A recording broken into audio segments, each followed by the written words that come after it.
বন্ধুরা, আজকাল রয়েছে দক্ষিণবঙ্গের ৩ জেলায় বিক্ষিপ্ত বৃষ্টি, পাশাপাশি উত্তরবঙ্গে রয়েছে বজ্রবিদ্যুৎ সহ ভারী থেকে অতি ভারী বৃষ্টি। পাশাপাশি বাংলাদেশেও রয়েছে বেশ কিছু অঞ্চল জুড়ে বিক্ষিপ্ত বৃষ্টি। তবে আপনাদেরকে আরও একটা জিনিস জানিয়ে রাখবো যে আপনারা কিন্তু আগামী পরশুদিন থেকে একদম প্রস্তুত হয়ে যান। কঠিন থেকে কঠিনতম কিন্তু আর্দ্রতাজনিত অস্বস্তি বা ভ্যাপসা গরম পড়তে চলেছে আমাদের দক্ষিণবঙ্গ জুড়ে।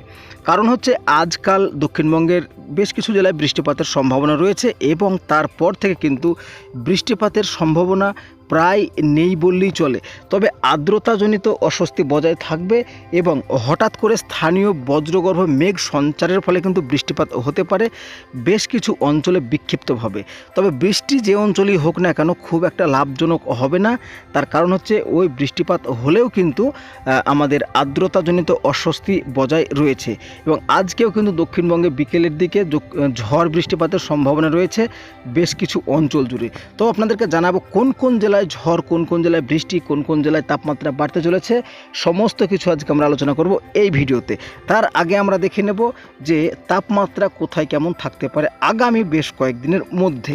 মূলত আজকে যদি আমরা লক্ষ্য করি, এই মুহূর্তে আজকে দক্ষিণবঙ্গের তাপমাত্রা যতটা আমরা নজর দেখতে পাচ্ছি তার মধ্যে চন্দ্রকোনা 37, কোলাঘাট 37, খড়গপুর 38, চাকুলিয়া 40 ডিগ্রি তাপমাত্রা। ইতিমধ্যে আমরা বলতেই পারি দক্ষিণবঙ্গের তাপমাত্রা 40 ডিগ্রি রয়েছে। পাশাপাশি পুরুলিয়া 40 ডিগ্রি, বাঁকুড়া 37, বর্ধমান 37, কৃষ্ণনগর 37, এদিকে তেহট্ট 39, সালার 38, বহরমপুর 40 ডিগ্রি তাপমাত্রা এই মুহূর্তে আমরা লক্ষ্য করতে পারছি। উত্তরবঙ্গের তাপমাত্রাও কিন্তু বেশ কিছুটা নিম্নমুখী বলা যাবে না। মালদা 32, উপরের দিকে দার্জিলিং 21, শিলিগুড়ি 30, তারপরে আলিপুরদুয়ার 30।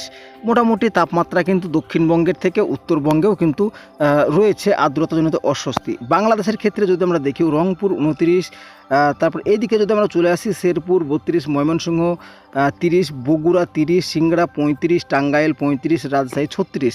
মোটামুটি কিন্তু এই মুহূর্তে যে আমরা যতগুলো জায়গার আপডেট দিই, উত্তরবঙ্গ, দক্ষিণবঙ্গ এবং বাংলাদেশ, তো সমস্ত জায়গাতেই কিন্তু এই মুহূর্তে গরমের পরিস্থিতি রয়েছে।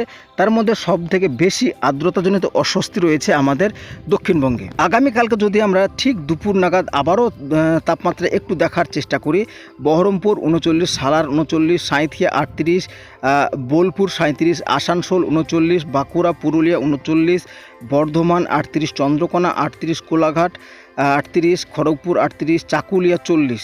তো কালকেও কিন্তু আমরা দক্ষিণবঙ্গে তাপমাত্রা 40 ডিগ্রি বলতে পারি।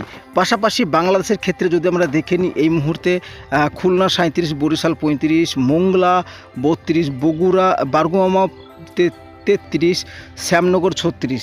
তো বন্ধুরা, এই মুহূর্তে যেটা আমরা দেখতে পাচ্ছি, আগামী কাল পরশু দিনও কিন্তু তাপমাত্রা বেশ কিছুটা আর্দ্রতাজনিত অস্বস্তি বজায় থাকবে। সুতরাং তাপমাত্রা এখন দিনকে দিন বাড়তেই চলেছে। তো বেশি কথা না বলে এবার কিন্তু আমরা দেখে নেব যে বৃষ্টিপাত কোথায় কোথায় রয়েছে আজকে এবং আগামীকালকে। তো আমরা বজ্র এবং বৃষ্টি মুডে চলে এসেছি। আমরা এই মুহূর্তে বিকেলের পরে যে একটা বৃষ্টিপাতের পরিস্থিতি রয়েছে সেটা আমরা দেখে নেব। ভাটপাড়া, কলকাতা, কোলাঘাট, চন্দ্রকোনা, তারপরে এদিকে কৃষ্ণনগর, বর্ধমান আংশিক, তেহট্ট এবং মুর্শিদাবাদ আংশিক, এই জায়গাগুলোতে কিন্তু বৃষ্টিপাত রয়েছে। তবে এই বৃষ্টিপাত বাংলাদেশের ক্ষেত্রেও পাবনা, গৃহর, ফরিদপুর, ঝিনাইদহ, আলমডাঙ্গা, যশোর, ঢাকা, তারপরে এদিকে থাকছে কাপাসিয়া, টাঙ্গাইল, কুমিল্লা, এই সমস্ত জায়গাগুলোতেও কিন্তু বৃষ্টিপাত রয়েছে। তবে রাত্রিতে কিন্তু এই বৃষ্টিপাতটা আমরা আগরতলা, আমবাসা, এই সমস্ত জায়গাতেও লক্ষ্য করতে পারছি আজকে। এবং উত্তরবঙ্গের ক্ষেত্রে কিন্তু আর্দ্রতাজনিত অস্বস্তি দিনের বেলায় থাকলেও রাত্রে কিন্তু বজ্র বিদ্যুৎ সহ ঝড় বৃষ্টির সম্ভাবনা রয়েছে বেশ কিছু অঞ্চল জুড়ে। তো বন্ধুরা, আগামীকালকে যদি আমরা বৃষ্টিপাত লক্ষ্য করি, তো আগামীকালকে কিন্তু দুপুরবেলার দিকে বৃষ্টিপাত তেমনভাবে লক্ষ্য করতে পারছি না। শুধুমাত্র বিকেল ও সন্ধ্যার মধ্যে বৃষ্টিপাত আমরা দীঘার কাছে একটু দেখতে পাচ্ছি, বাংলাদেশের ঢাকার কাছে একটু বৃষ্টিপাত বিক্ষিপ্তভাবে দেখতে পাচ্ছি। তবে বুধবার থেকে কিন্তু দক্ষিণবঙ্গে বৃষ্টিপাত আমাদের প্রায় নেই বললেই চলে। তবে আপনাদেরকে যে জানিয়েছিলাম হঠাৎ করে বজ্রগর্ভ মেঘ সঞ্চারের ফলে বৃষ্টিপাত হতে পারে। তো এই বৃষ্টিপাত হলেও কিন্তু কোনো রকম লাভজনক হবে না, কারণ এই বৃষ্টিপাত হলেও আমাদের আর্দ্রতাজনিত অস্বস্তি বজায় থাকবে আগামী বেশ কয়েকদিন। তো বন্ধুরা, আজকের মতো এখানে শেষ করছি। কোথা থেকে দেখলেন, কেমন লাগলো, অবশ্যই কিন্তু আপনার মূল্যবান কমেন্টটি আমাদের কমেন্ট সেকশনে লিখে জানাবেন।